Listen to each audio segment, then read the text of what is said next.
বহিবও লাগিব বুজিছা ৰবহে তেনেকুৱা কথা নকব নকব তেনেকুৱা কথা নিজে নিজে বাপেক মাকৰ কথা কিমান শুনিছে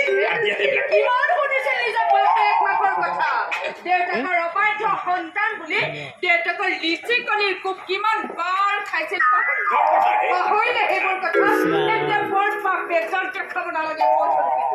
মুখত দিয়া তাকে নকবাচোন মই মা দেউতাৰ অবাধ্য হৈছিলো একমাত্ৰ তোমাৰ তোমাক মোৰ গৃহলক্ষ্মী কৰিবৰ কাৰণে মা দেউতাৰ কথা লুকুৰা কৰি আছিলো আজি যেনিবা আমাৰ ল'ৰায়ো আমাৰ অবাধ্য হৈ তাৰ গৃহলক্ষ্মী এইখন ঘৰলৈ সোমাবলৈ আমাৰ অবাধ্য হ'ল তাতে নেকি এনে মহাভাৰত নাই নহ'ব একদম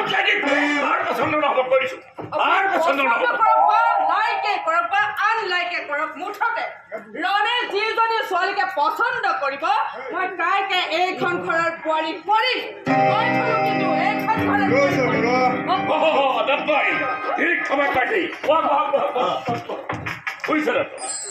এই যদি মোৰ মূৰটো ভালকে বুজালে আপুনি এখেতৰ কথা নুশুনিব এখেতৰ কথা এখেতে নিজৰ মোৰ নিজে খাই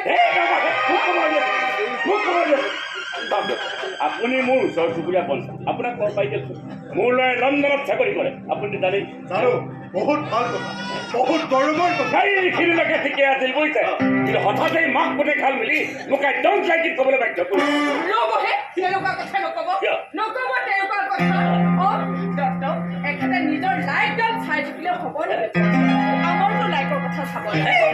মোক খবৰ দিয়া লাইকৰ কথা কৈ থাকিব মোক ভাল আছে বুলি থাকে থাকে কৰি থাকিব মোক খবৰ সুবিধা দিয়া হ'ব কাইলৈ ল'ৰা আহি ঘৰত সোমাব 2-3 মাহৰ কাৰণে মই বোলো তাৰ কাৰণে লাইক কৰিব লগা ছোৱালীজনী চাই কথা সেইটোহে সি যে বহুত দিনৰ পৰা এজনী ছোৱালী লাইক কৰি থৈছে সেইজনী কি হ'ব সেইজনী আগতে ল'ৰাক আহি পাব তাৰ লগত ভালকে আলোচনা এটা কৰি সিদ্ধান্ত এটা ল'ব নাই দত্ত নহ'ব দত্ত মই কৈ থৈছো কিন্তু নহ'ব ৰণ আহি পোৱাৰ আগতে দত্ত শুনিছে নহয় এখেতৰ মুখখন বন্ধ কৰিব লাগিব নহ'লে এখেতে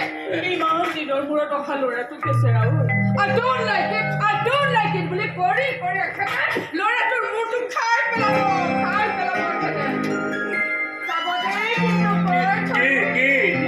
কিন্তু ঘৰৰ মানুহে পচন্দ নকৰাকৈ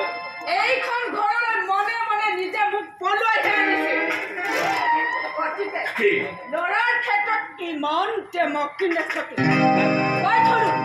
চকু পাক দেখিছে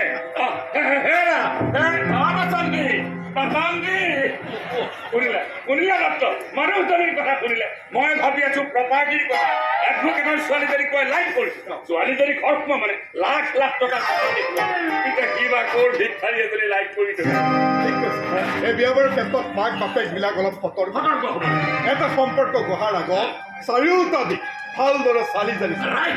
এইটো কি আপুনি লাইক কৰিব লগা কথা কৈছে দেই মই মোৰ নিজৰ ছোৱালীজনী নিজৰ পচন্দ মতে ওলাই যাবলৈ দি বৰ অশান্তিত আছো ভাবিছিলো ভাল ধনী মানুহেও চাবি আনিলে শান্তিত খাব পাৰিব নাই তাইকো বিচাৰি ল'লে সেই ভিক্ষাৰী জোৱাই প্ৰপাৰ্টি বুলিবলৈ একো নাই নেকি বাৰু আছে ফুটপাথত পৰি থকা এটা ভিক্ষাৰী